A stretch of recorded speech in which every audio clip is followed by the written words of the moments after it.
Here on BBC Radio Manchester 95.1 FM, I'm Heather Stott. Coming up, where did you grow up? Do you still live in that area? Or maybe you moved away from your childhood town or city and you've ended up going back there.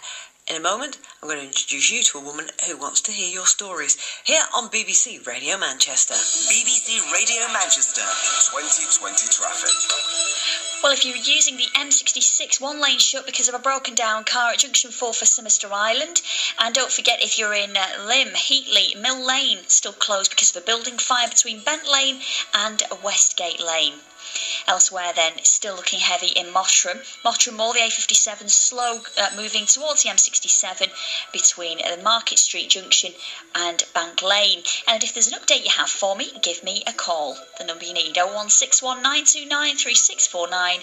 I'm Cara Banks. Your Sunday Morning Lion with Mike Shaft. The percentage of women under the age of 40 training to become nuns has gone up over the last 5 years. What made you decide to join? I kind of had this niggling feeling that maybe God wanted me to become a nun, and then I went and met the nuns, and I mean that was what really clinched it for me. Mike Shaft. The Boaz Trust is a Christian organisation working with several churches across Manchester, providing accommodation to homeless asylum seekers. Where did the name come from? It's from the Book of Ruth, the man who married Ruth. She came from the land of Moab back to Israel, and she had nothing, and he treated her really well.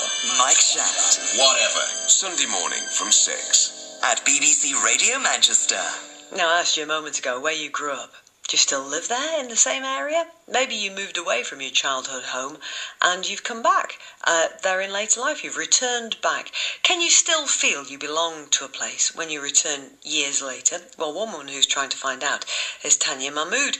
She wants to hear about your experiences for a special project. Tanya, good morning. Good morning. Tell me about the project. So the project is called Reintegration, and it's a community arts project, which is part of the Future Fires programme at Contact.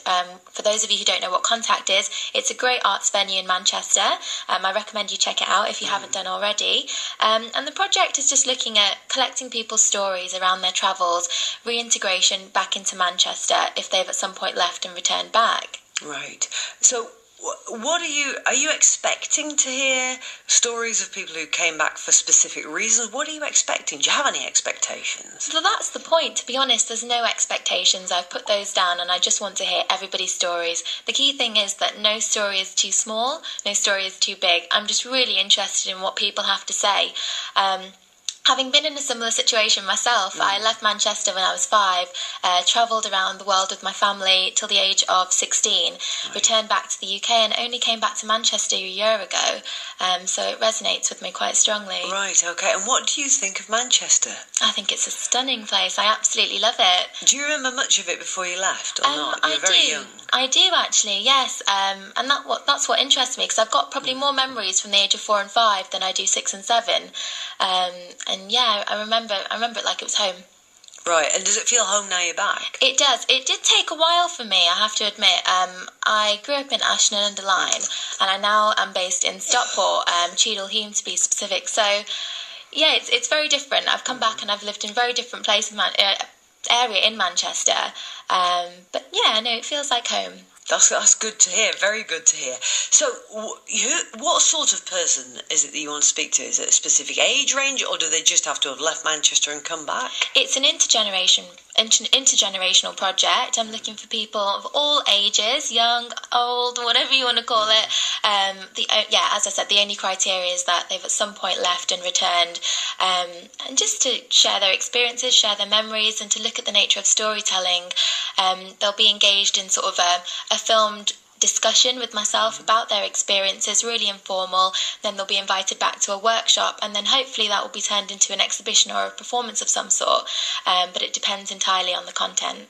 Right, okay. So at some point, though, the people's stories could form part of a work of art. Yeah, absolutely. I'm working currently with a few local libraries like Withington Library, Didsbury Library, places like the People's History Museum, Manchester Museum, to look at how we can actually showcase these stories and celebrate the lives of these people who've wanted to share their stories with me. Fantastic. How do people get in touch with you, Tanya, if they have a story to tell? There's a few different ways. The best way is to call 0161 274 0609 and leave a message which will be picked up. Alternatively, they can visit the contact website, which is www.contactmcr.com/Tanya Mahmood. Oh, hang on a minute. Contactmcr.com /Tanya Mahmood. Tanya Mahmood. Okay, Tanya, thank you so much. Really enjoyed talking to you. Thank you so much for coming in and telling us about it. It's BBC Radio Manchester 95.1 FM.